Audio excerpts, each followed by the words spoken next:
We're going to go over now how to take a laptop apart. Now, I've taken apart many laptops, and though they differ from model to model, they seem to follow a general theme, and I'm going to go through my procedure for what I believe is the most efficient way to get the laptops apart. And this applies mainly if you have to get down to the motherboard level. The first thing I do is I pull the battery out. You don't want to have any charge in the laptop when you're working on it. Second, I'll start pulling out components one by one. Components that I can get to easily and that will be able to be removed so they're not connected to the motherboard, like the CD drive,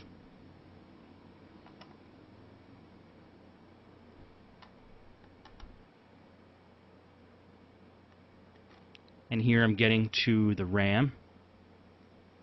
There's one stick in there. You just grab the two ends of the RAM holder and it'll pop up. Sometimes you have to use a device to get in there if it's too tight.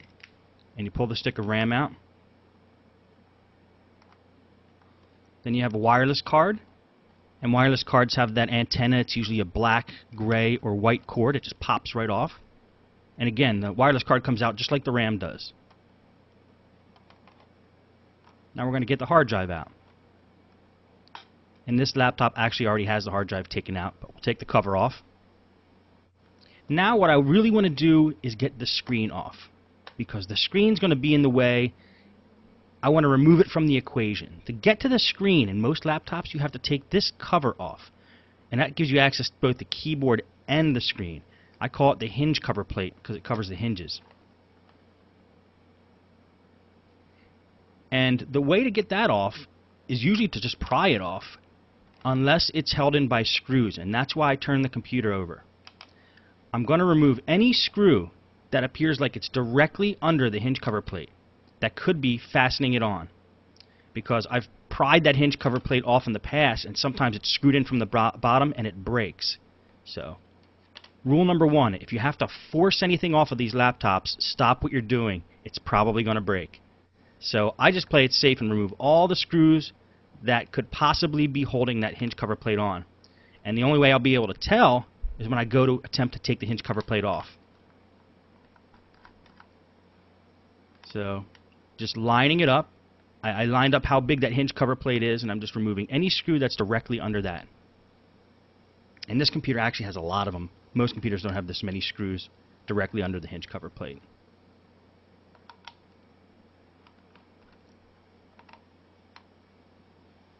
And that looks like all of them that could possibly be holding it in.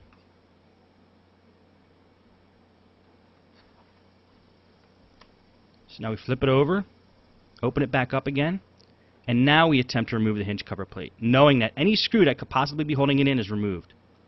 And one way to get to it is to push down the keys and pry under the keys, being careful not to damage the keys when you do that. Or if that doesn't work, look for some other entry point, like there was right under the hinge. And then what you have to do is kind of jiggle it, and it'll pop off.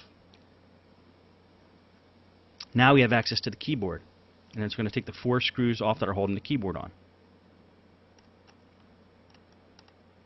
Now that hinge cover plate in some computers might have a ribbon cable attached to it, or might be fastened in a different way, but they're all generally about the same. It's kind of snapped in there, sometimes with and sometimes without screws holding it in.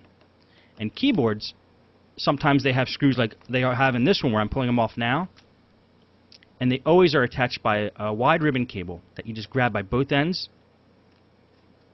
at the connector and pull it out. Now I'm disconnecting any ribbon cable I see.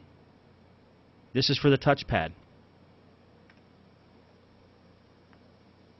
because when I take the top plate off of this computer, that ribbon cable is still going to be connected unless I remove it right now.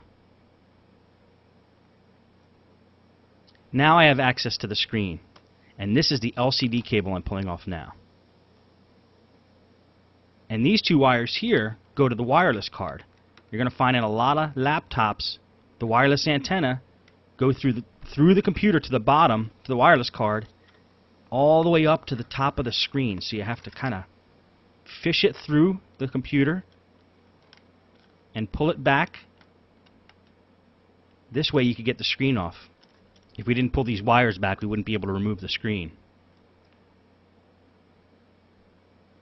And then we'll start removing screws from the hinges on the screen. This particular computer has 3 hinges that go straight down and hold the screen to the base. 1,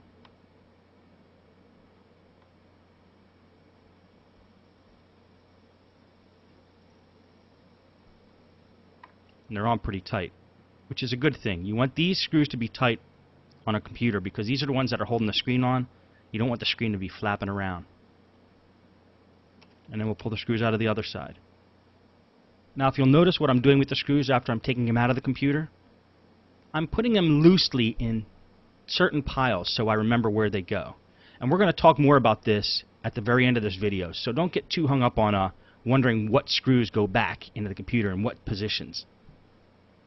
We will address that because that's definitely a big question.